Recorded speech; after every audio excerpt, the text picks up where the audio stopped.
Hi friends, welcome to my channel. నేను చిన్ని లక్ష్మి. గురు ప్రార్థన. గురు బ్రహ్మ, గురు విష్ణు, గురుదేవో మహేశ్వర, గురు సాక్షాత్ పరబ్రహ్మ, తస్మై శ్రీ గురువే నమః. మీలో ఉన్నటువంటి పరమాత్మకు నా యొక్క వందనములు. ఇంకొక చాప్టర్లో పదమంట. సీతా విద్యాభ్యాసం. సీత ఉనికి పరివార పరిచారికలందరినీ మార్చింది. ఇప్పుడు ప్రతిదీ ఆమె చుట్టూనే తిరుగుతూ ఉంది. జనక మహారాజు, సునైనా మాతలు ఆమె దగ్గరే కూర్చొని ఆమె నిద్రపోతుంటే గంటల కొద్దీ గడిపేవారు. నేను మా మహారాజును ఆ విధంగా ఎప్పుడూ చూడలేదు. భౌతిక ప్రపంచంలో ఏదైనా ఆయనను అన్ని బంధాలను మార్పు చెందించింది ఈ మహారాజును. అలా స్థిరంగా ఉంచగలదని అనుకోని మేము చాలా ఆశ్చర్యపోయాము. అయితే ఆమె వాళ్ళను మాత్రమే సమ్మోహనతలో ముంచలేదు. రాజప్రసాద కృత్యాల్లోన మేమందరము అదే స్థితిలో ఉన్నాము. ఆ బిడ్డకి ఏదైనా అవసరం వస్తే పని వాళ్ళందరూ దానిని తేవడానికి పరిగెత్తేవారు. ఆమె పడుకొని ఉన్న గది వదిలి వెళ్ళాలంటే చాలా కష్టంగా అనిపించేది. ఆమె ఆకర్షణ అటువంటిది. ఆమెను స్థిరంగా చూస్తూ ఉంటే నా జీవితంలో మొట్టమొదటిసారిగా హృదయంలో ప్రేమ స్పందన ప్రవేశించింది. నేను ఎప్పుడు వేరే వారి వద్ద పొందని భావాన్ని ఈ బిడ్డ పట్ల అనుభూతి చెందాను. ఆ అనుభూతి వర్ణనాతీతమైనది. ఒకానొక రోజు ఆమెతో నేను మాత్రమే ఉన్నప్పుడు నేను, అమ్మా, నీ వల్ల నేను ఆనందం అంటే ఏమిటో తెలుసుకున్నాను. నువ్వు నా జీవితంలోకి వెలుగుకు తెచ్చావు. నా మిగిలిన జీవితం అంతా నాకు సాధ్యమైనంతలో ఉన్నంతగా నీకు నేను సేవ చేస్తాను అని గుసగుసలాడాను. మొట్టమొదటి నుంచి పరిచారికలు ఇతరులను ఆమెను మాత అనే పిలిచేవారు. అది సహజంగా వచ్చింది. బాహ్యంగా మేము ఆమెకు సేవకులము. ఆమెను రక్షించడానికి ఉన్నట్టు కనిపించిన అంతరము నుంచి ఆమె మమ్మల్ని రక్షిస్తున్నట్టనే అనిపించేది. నిజం చెప్పాలంటే ఆమెను మేము ఆమెను మాత అని మొదటిసారి పిలుస్తున్నప్పుడు విన్న సునైన మాత నవ్వింది. తర్వాత నవ్వు ఆపుకొని, నీకు సరిగానే ఉన్నావా? ఆమె ప్రపంచానికి తల్లి అయినప్పటికీ ఆమెను నేను నా బిడ్డగానే చూడాలి. అదే మాయ యొక్క ప్రకృతి. సీత వచ్చిన చాలా నెలల వరకు మహారాజు చుట్టుపక్కల ప్రాంతాలకు తప్ప రాజప్రసాదం విడిచి వెళ్ళేవారు కారు. సుదూర ఋషులను దర్శించి ప్రయాణాలు కొంతకాలం ఆగాయి.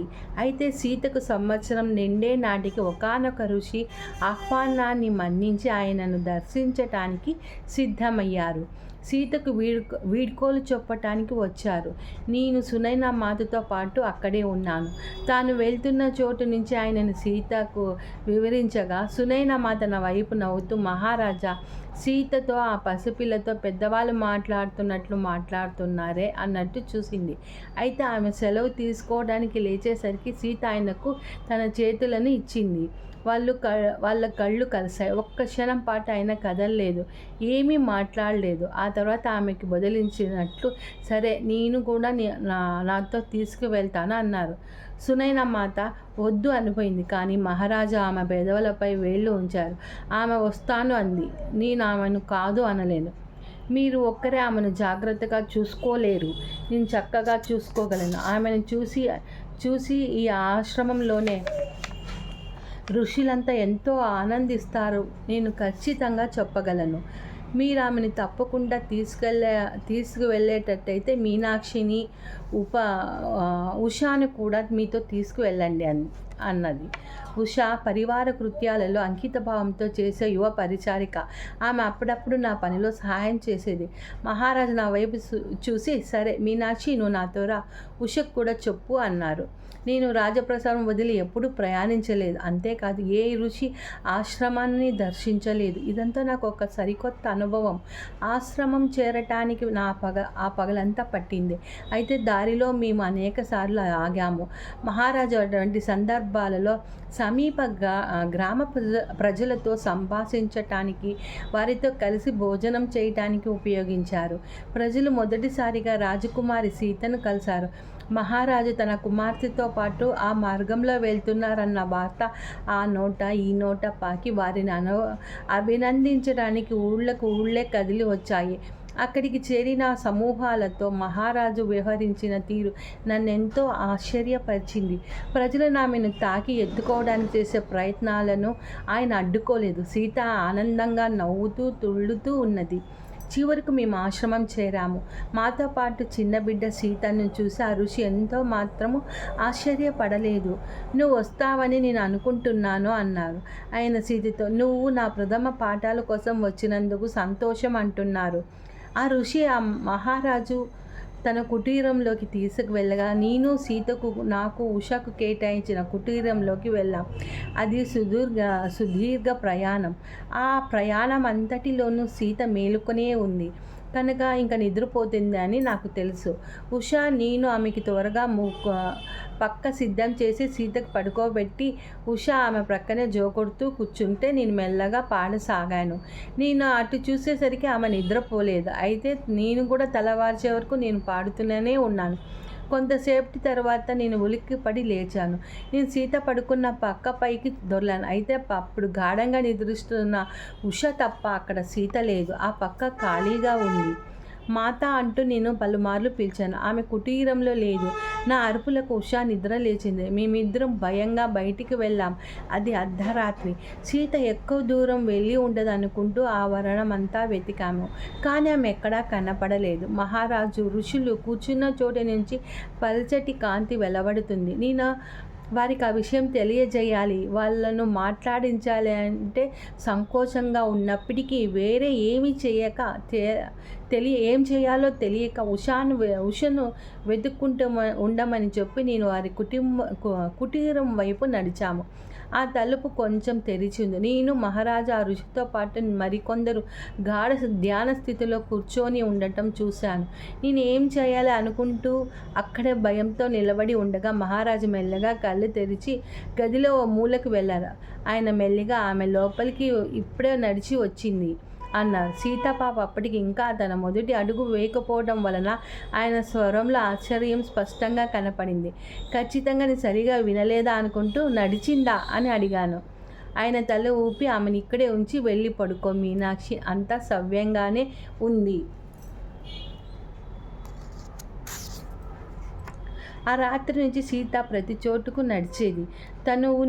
తన ఊరికే కూర్చోకుండా అలా నడవగలిగే సామర్థ్యానికి ఆమె ఎంతో మురిసిపోయింది. నేను గుర్తించే లోపల నడక మొదలుపెట్టింది. ఆమెను కనిపెట్టి ఉండటమే నాకు చాలా కష్టమైనది. ఆవిడ చూపు ఎప్పుడు ఆశ్రమ ద్వారం వైపే ఉండేది. ఒకరోజు ఆమె అక్కడికి వెళ్ళాలి అనుకుంటూ ఉందని నేను తెలుసుకున్నాను. మేము రేపు తిరిగి వెళ్తామన్నగా సీత నా కన్ను గప్పి తెరిచి ఉన్న ద్వారం వైపు వెళ్ళి నేను ఆమె వెనకే పరిగెత్తుకోగా మహారాజు నన్ను ఆపి ఆమె తెలుసుకొని ఆమె అక్కడికి వెళ్ళవలసిన అవసరం స్పష్టంగా ఉంది. గత కొద్ది రోజులుగా ఆమె ఆ వైపు చూస్తుంది అన్నారు. ప్రభు, నేను ఆమెను అనుసరించవద్దా? ఆయన తల ఊపి కొంత దూరంలో మాత్రమే ఆమెకు కావాల్సింది చెయ్యని. నేను ఉషాని పిలిచాను. మేమిద్దరము ఆమెను అనుసరించాము. తను ఎక్కడికో వెళ్తూ ఉంది. ఆమెకు స్పష్టంగా తెలిసినట్టే ఉంది.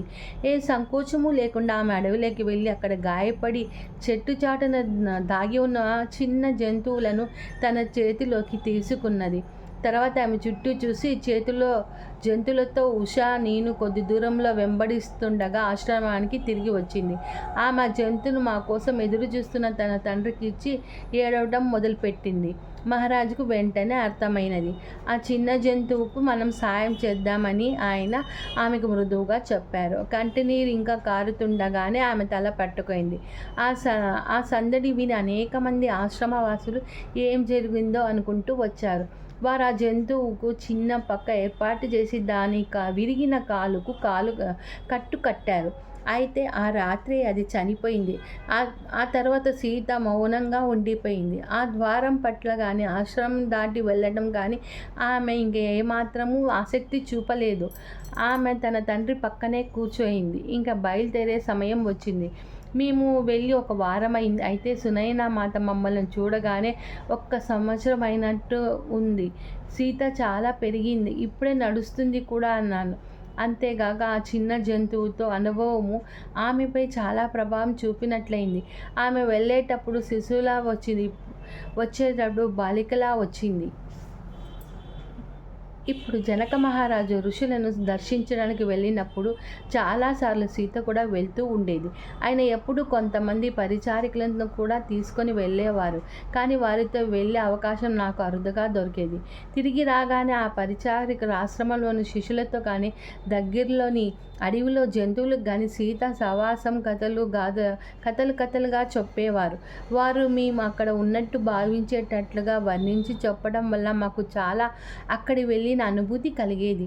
అటువంటి సందర్భాల్లో మేము పనులు పూర్తి చేసుకొని వంట ఇంటి వద్ద చేరేవాళ్ళం. అక్కడ ప్రయాణంలో వెంబడించిన వారు సీతామాత గురించి కథలు చెప్పేవారు. మేమంతా ఆమె స్వంతమే అయినట్టు ఆనందంగా నవ్వుకొని వాళ్ళం. కొన్ని సంవత్సరాల తర్వాత జనక మహారాజు సీతను మొట్టమొదటిసారి తీసుకువెళ్ళిన ఆశ్రమానికి వెళ్ళబోతున్నామని చెప్పారు. ఆమె వెళ్ళటానికి ఎంతో ఆతృతతో ఉంది. నన్ను కూడా తనతో రమ్మంటారని నేను ఊహించకపోవడం వలన సునైనామాత నన్ను కూడా వెళ్ళమన్నప్పుడు నేను చాలా ఆశ్చర్యపోయినాను. మేము అక్కడికి చేరిన వెంటనే సీత అడవిలోకి తాను గాయపడిన జంతువు చూసిన చోటుకి వెళ్దామంది.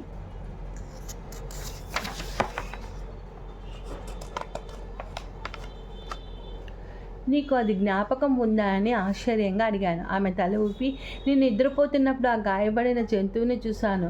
నేను ఎక్కడికి వెళ్ళాలో ఆ విధంగా నాకు తెలిసింది. నువ్వు అడవిలోకి వెళ్ళవచ్చు. ఇక్కడ నీకు కావలసిన ప్రదేశాల్లో స్వేచ్ఛగా సంచరించవచ్చు. ఆమె లోనికి వెళ్ళగా నేను అనుసరించాను. ఆమె దేనికోసమో వెతుక్కున్నట్లు అనిపించింది. అయినా నేను నెమ్మదిగా మాత, మనం అరణ్యంలోకి వెళ్తే దారి తప్పిపోతాం, వెనకకు వెళ్దామని చెప్పాను. మనం ఎలా తప్పిపోతాం? ఆమె నవ్వి, మనం తిరిగి వెళ్ళే లోపల నేను ఏదో ఒక కనుక్కోవాలి అంది. మీరు దేనికోసం వెతుకుతున్నారు? నాకు అది దాని పేరు తెలియదు. అయితే నేను దానిని చూస్తే తెలుసుకోగలను. నాకు అది పిలుస్తూ ఉన్నట్టుగా అనిపిస్తుంది. మాత, ఇదేమైనా ఆటనా? ఆమె తల పట్టుకొని, కానే కాదు, చాలా గంభీరమైన విషయం. దయచేసి ఓర్పు పట్టు మీనాక్షి, నేను దానిని కనుక్కుంటాను. నాకు తెలుసు, అది పిలవటం నాకు వినపడుతుంది. అది ఒక జంతువా అని అడిగాను. ఆమె మళ్ళీ తల పట్టుకొని, ఆమె దేని గురించి ఉందో నాకు అర్థం కాలేదు. అయితే సీతతో చాలాసార్లు అలానే జరుగుతుంది. సరే, ప్రయత్నాలతో ఆమె పరిగెత్తు ఉంటే నేను అనుసరించాను. దారిలో మాకు కొన్ని పెద్ద పక్షులు, నీటి పక్షులు వంటి కనిపించక సీత వాటి ముందు కూలబడింది. కొన్ని నిమిషాల తర్వాత ఆమె చేతులు జోడించి వాటి కృతజ్ఞతలు తెలిపింది. తర్వాత దగ్గరలోని ఒక వాగు వద్దకు వెళ్ళి కొన్ని దుంపలను తవ్వటం మొదలుపెట్టింది. ఇక్కడ నేను దానిని కనుగొన్నాను. ఇప్పుడే మనం తిరిగి వెళ్ళవచ్చు. ఆమె వెనకకి తిరిగి నడుస్తుండగా నేను అనుసరించినాను. ఆశ్రమం చేరగానే ఆమె తిన్నగా ఆ ఋషి కుటీరానికి వెళ్ళింది. అక్కడ ఆయన మహారాజుకు ఏదో వివరిస్తున్నారు. ఆవిడ ఆ దుంపలను గుర్తిన ఆయనకు అందిస్తూ, మీకోసం ఇవి నేను తెచ్చాను అంది. ఆయన ముఖంలో సందిగ్ధత కనిపిస్తుండగా సీత, కృతజ్ఞతలు అన్నారు. నువ్వు నా గురించి ఆలోచించడం నన్ను కదిల్చి వేసింది. మహారాజు దీర్ఘంగా నవ్వుతూ, అదేమిటి, నువ్వు గురువు గారి కోసం ఏం తెచ్చావని అడిగారు. ఇది ఆయన పొట్ట కోసం, అది ఆయనకు సహాయం చేస్తుంది అంది. ఋషి ముఖంలో సందిగ్ధము కనిపించింది. పొట్ట అంటే ఋషి మహారాజు వైపు తిరిగి, వేరే వారికి ఈ సంగతి తెలియదా? సీత, నీకు ఆ సంగతి ఎలా తెలిసింది? ఆమె బొదలిపోగా ఆ దుంపలు ఉడికించి ఆ నీళ్లను తాగాలని, ఆయన పొట్ట ఇబ్బందులు తగ్గుతాయని చెప్పింది. ఆశ్చర్యం. ఖచ్చితంగా నీ సలహా పాటిస్తాను అని విసపోయి స్వరంతో అన్నారు ఋషి. మహారాజా, ఇది నీకేమైనా తెలుసా అన్నట్టు నా వైపు చూశాను. నేను నెమ్మదిగా, అవసరమైనది ఆమె స్పష్టంగా తెలిసినట్లే ఉంటుంది. గాఢారణ్యంలో ఆమెను అనుసరించాను. అప్పుడే ఆమె ఆ దుంపలు ఎక్కడ ఉంటాయో అడగటం కోసం ఆగింది అని చెప్పాను. ఆగిందా? ఆమె ఎవరిని అడిగింది? ఆయన రెట్టించారు. నాకేం చెప్పాలో తెలియక మౌనంగా ఉన్నాను. తర్వాత నెమ్మదిగా సీత వైపు తిరిగి, నీకు ఆ పక్షులు చెప్పాయి కదా సీత అని అడిగాను. ఆమె తల ఊపి, అవి నన్ను వాగు వైపుకి వెళ్ళమని చెప్పాయి అంది. మహారాజు, ఋషి పరస్పరం ముఖాలు చూసుకున్నారు. ఎవరూ మాట్లాడలేదు. సరే, ఈ దుంపలు ఎలా పనిచేస్తాయో చూద్దాము అని ఋషి నవ్వుతూ అన్నారు. 3 రోజుల పాటు ఋషి పత్ని ఆ మందు తయారు చేసింది. అప్పుడు ఆయన సీత దగ్గరికి వచ్చి, తను ఇప్పుడు చాలా మెరుగైనానని చెప్పారు. చాలా కాలం తర్వాత నా పొట్ట తేలికగా ఉంది. నువ్వు నా భార్యకు ఆ దుంపలు ఎక్కడ దొరుకుతాయో చూపించు. దానితో నేను ఆ మందు తీసుకోవడం కొనసాగించవచ్చు అన్నారు. మేము రాజప్రసాదానికి తిరిగి వచ్చి మహారాజు ఈ కథంతా సునైనా మాతకు వెల్లడించగా ఆమె ఈ మాటలు బయటికి తెలిస్తే రాజ్యంలో ప్రజలంతా ఆరోగ్యం కోసం బారులు తీరుతారు అంది. కానీ అది మరి మంచిదేగా అన్నారు మహారాజు. ఆమె ప్రజలకు సహాయం చేయగలిగితే అంటుండగానే సునైనా మాత అడ్డుకుంటూ, ఆమె ఇంకా చిన్నపిల్ల, సహాయం చేయడానికి ముందు చాలా కాలం ఉంది. ఆమెను తన బాల్యంలో గడపనివ్వండి అంది. నువ్వు చెప్పింది నిజమే. మనం ఆమెను నిలువరించలేము. ఆమె చెయ్యాలనుకున్నదే చేస్తుంది. మనం ఆపగలిగే మార్గం ఏదీ లేదు. తర్వాత సంవత్సరం దగ్గరలో ఉన్న మరో ఆశ్రమంలో ఇంకొక సంఘటన జరిగింది. అరణ్యం మధ్యలో ఆశ్రమం నిర్మించుకొని ఒకానొక ఋషి దర్శించడానికి మహారాజు వెళ్తున్నప్పుడు సీతను సంరక్షించడానికి కూడా నేను వెళ్ళాను. ఒక సాయంత్రం సీతను పడుకోబెడదామని ఆమె కోసం వెతుకుతుండగా ఆమె అక్కడ లేదు. నేను అక్కడంతా వెతికాను, కానీ ఆమె నాకు కనపడలేదు. మహారాజు ఆశ్రమంలో వారితో కలిసి ధ్యానం చేస్తున్నారు. నేను వారికి ఇబ్బంది కలిగించలేకపోయాను. ఆమె త్వరలోనే తిరిగి వస్తుందని నాకు నేనే చెప్పుకున్నాను, కానీ ఆమె తిరిగి రాలేదు. కొన్ని గంటల తర్వాత మహారాజు ఆశ్రమం ముందు ఉన్న ఖాళీ స్థలాన్ని దాటి తన కుటీరం వైపు వెళ్తాం చూశాను. ఆయన కోసం నేను ఆగకుండా ఆయన కుటీరంలోకి ప్రవేశించే ముందే గబగబా వెళ్ళాను. నా ముఖంలో భయాన్ని చూసి ఆయన, ఏమైంది మీనాక్షి అని అడిగారు. చాలా గంటల నుండి సీత కనపడడం లేదు. ఎక్కడికి వెళ్ళిందో తెలియదు. ఈ చుట్టుపక్కల ఎక్కడా కనపడడం లేదు. ఆమె తిరిగి వస్తుంది హామీ ఇస్తున్నట్టుగా అన్నారు. నేను ఏడుస్తూ, ఇప్పటికి చాలా ఆలస్యమైంది. ఇవాళ బాగా చీకటిగా కూడా ఉంది. ఆమెను నా దృష్టి పదం నుంచి తప్పిపోని ఇచ్చాను. నన్ను క్షమించండి అని వెక్కిళ్ళు పెట్టసాగింది. మీనాక్షి, మనం ఆమెను కట్టి ఉంచలేము. ఈ మాట నీకు చాలాసార్లు చెప్పాను. ఆమె తిరిగి వస్తుంది, వెళ్ళి పడుకో. మహారాజు రాత్రంతా ధ్యానంలోనే కూర్చోనున్నారు. నేను కూడా రాత్రంతా కూర్చున్నాను, కానీ ధ్యానంలో కాదు. కన్ను మూయలేనంతగా నేను అధైర్యపడ్డాను. సూర్యోదయానికి ముందు ఆయన కుటీరం నుంచి బయటికి వస్తున్నప్పుడు చప్పుడు విని దడదడ కొట్టుకునే గుండెతో ఆయనను అనుసరించాను. ఆయన నిదానంగా, ఆమె ఎక్కడో ఉందో నాకు తెలుసు, నాతో రా అన్నారు. ఆయన అరణ్యంలో కొంత దూరం వెళ్ళి అక్కడ కొన్ని కోతుల కుటుంబంతో నిద్రిస్తున్న సీతను కనుగొన్నాను. ఆమె తన తల్లి కోతి ఒడిలో ఉంది. మేము మెల్లగా చప్పుడు చేయకుండా వెళ్ళాం. అయినప్పటికీ మా అడుగుల సవ్వడికి తల్లి కోతి బిగ్గరగా అరిచి గబగబా పక్కకు ఉన్న చెట్టు ఎక్కింది. పిల్ల కోతులు దాన్ని అనుసరించి సీత ఉలిక్కపడి లేచి నానా అని ఆమె అరిచింది. ఒక్క మాట కూడా మాట్లాడకుండా ఆయన ఆమెను తన చేతుల్లోకి తీసుకొని ఆశ్రమానికి వచ్చారు. ఆయన ఆమెను ఆశ్రమం ఆవరణలో దింపి ఆమె వైపు తీక్షణంగా చూశారు. నువ్వు మీనాక్షికి చెప్పకుండా వెళ్ళి ఉండకూడదు. ఆమె ఎంత విచారపడింది. రాత్రంతా నిద్రపోలేదు. ఆమె పశ్చాత్తాపం నిండిన కళ్ళతో నా వైపు తిరిగింది. మాత, ఏం జరిగింది? మిమ్మల్ని రాత్రిపూట వెళ్ళడానికి పురికొల్పింది ఎవరు? మీరు కనపడపోయినప్పుడు నేను ఎంతో విచారపడ్డాను అన్నాను. సీత మౌనంగా ఉంది. అప్పుడు మహారాజు, నువ్వు వెళ్ళటానికి ఏదో బలమైన కారణమే ఉంటుందని నాకు తెలుసు, కానీ నువ్వు ఎందుకు తిరిగి రాలేదు అని అడిగాడు. ఆ తల్లి కోతి ఎంతో బాధపడింది. అప్పుడు పుట్టిన దాని పిల్లలు ఒకటి చెట్టు మీద నుంచి పడి చనిపోయింది. దాని విచారం నన్ను తాకింది. నేనేమి చేయలేను, కానీ దాని వద్దకు వెళ్ళాను. అది వెక్కి ఏడుస్తుండగానే దాన్ని ఓదార్చడానికి దాని ఒడిలో నా తల పెట్టాను. బహుశా నాకు అప్పుడు నిద్ర పట్టి ఉంటుంది, అంతేకాని రాత్రి అంతా నేను బయటే ఉందామనుకోలేదండి. నేను అర్థం చేసుకున్నాను, కానీ మనం ఒక ఒప్పందానికి వద్దాం. నువ్వు బయటికి వెళ్ళిన ప్రతిసారి మాలో ఎవరో ఒకరికి చెప్పు వెళ్ళు. దాంతో మేము విచారపడవలసిన అవసరం ఉండదు అని చెప్పారు మహారాజా. ఆమె తల ఊపుతూ, నేను ప్రయత్నిస్తున్నాను, కానీ నాన్న, ఇంకా కొన్ని సంవత్సరాలు సీత, నిన్ను నువ్వు రక్షించుకోగలవు అన్న విశ్వాసం నాకుంది. కానీ మిగిలిన వారు, ముఖ్యంగా నీ తల్లి విచారపడుతుంది. ఆమె ఇప్పుడు ఇక్కడే ఉన్నట్టయితే ఎంత బాధకు గురయ్యేది. తర్వాత కొన్ని సంవత్సరాలు సీత తన బయటకు వెళ్ళేటప్పుడు మాలో ఎవరో ఒకరికి చెప్పి వెళ్ళేది. ప్రతి రాత్రి పరిచారికల్లో ఒకరు సీతకి కాపలా కాసేవారు. మాలో మరొకరు ఉదయమే వచ్చి రాత్రి ఉన్న ఆ పరిచారికకు విరామము కల్పించేవారము. తర్వాత మేము ఆమె తలుపు బయట కూర్చునే వాళ్ళం. కొన్ని సంవత్సరాల తర్వాత ఆమె అంత జాగ్రత్తగా చూడవలసిన అవసరం లేదని మేము తెలుసుకునే సంఘటన ఒకటి జరిగింది. నేను ఉదయమే వచ్చి సరికి రాత్రి ఆమె సంరక్షణకి ఉన్న పరిచారకుడు గాఢ నిద్రలో ఉండటం చూశాను. సీత పక్క ఖాళీగా ఉంది. ఆమె రాజప్రసాదంలో ఎక్కడా కనపడలేదు. నేను చుట్టుపక్కల వెతికినా లాభం లేకపోయింది. నది ఒడ్డుకు వెళ్దామని నాతో ఏదో చెప్పింది.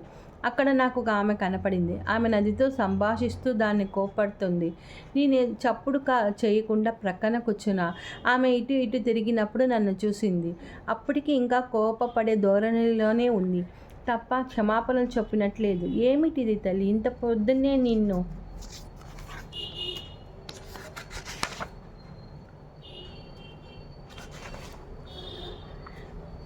నది ఒడ్డుకు రప్పించింది ఏమిటి అడిగాను నేను. గత రాత్రి ఈ నది ఒడ్డున ఎద్దు జీవితాన్ని బలి తీసుకుంది. ఇప్పుడు ఆ రైతు ఏం చేయాలి?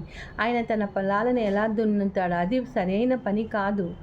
అది మీకు ఎలా తెలుసు మాత? నేను దానిని కలలో చూశాను. అది ఎంతో స్పష్టంగా ఉంది. ఆ ఎద్దు ఇటు తిరుగుతూ నీరు తాగడం కోసం వచ్చింది. కానీ ఈ నది ఆ జంతువును దూరంగా లాగి వేసింది. ఇప్పుడు ఆ రైతు విచారగ్రస్తుడై ఉండి ఉంటాడు. గత రాత్రి తీవ్రమైన వాన కురిసింది. బహుశా ఆ ఎద్దు కాలు జారి ఉంటుంది. అది నది తప్పిదం కాకపోవచ్చు అన్నాను నేను.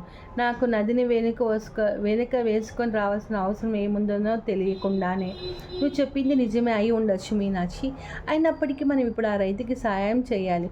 మేము రాజప్రసాదం తిరిగి రాగానే సీత మహారాజుకు జరిగిందంతా చెప్పి ఆ రైతుకి కొత్త ఎద్దును కొని ఇవ్వమని చెప్పింది. కానీ ఆ రైతుని ఎక్కడ పట్టుకుంటామని కొంత వేళాకోళంగా అడిగాడు. నేను అతనికి అనుకుంటానని స్థిరంగా చెప్పింది. దాంతో మహారాజు నన్ను జంతు సంరక్షకుడిగా ఉన్న కిరణ్ వద్దకు వెళ్ళి అతనితో ఒక ఎద్దును తీసుకురమ్మని చెప్పమన్నారు. కిరణ్ కూడా నాకులాగానే పాతకాలం నుండి పరిచారకుడే. వాళ్ళ నాన్న కూడా నాన్నలాగే పరివార కృత్యాల్లో పనిచేసేవాడు. ఆయన జంతువులను చాలా శ్రద్ధగా చూస్తాడని పేరు పడ్డాడు. ఈ కారణం వల్ల సీత అతనంటే చాలా ఇష్టం సీతకు. అతను ఏదో ఒక జంతువు పట్ల ప్రత్యేక శ్రద్ధ చూపిస్తున్నప్పుడు ఆమె అతని పక్కనే కూర్చొని ఒక జంతువు తీవ్రంగా జబ్బు పడినప్పుడు ఏం చేయాలో చెప్పేది. నేను కూడా నాకు అవకాశం దొరికినప్పుడు అక్కడే కూర్చొని అతనిని చూడడం ఇష్టపడేదాన్ని. అతను వాటితో తన పిల్లలతో మాట్లాడుతున్నట్లు మాట్లాడేవాడు. కిరణ్ తన ముఖం వల్ల కంటే పద్ధతుల వల్ల ఆకర్షణీయంగా కనబడేవాడు. అతను నాకులాగే నల్లటి వాడే. అయితే అనేక గంటల పాటు ఎండలో గడపడం వల్ల ఆ విధంగా ఉన్నాడని అనుకున్నాను. మా ఇద్దరి మధ్య కొంత సాన్నిధ్యం ఉన్నది. మేము మాట్లాడుకునేది చాలా తక్కువైనా ఇద్దరం మొహమాటస్తులమే. అయినా అది ఉంది.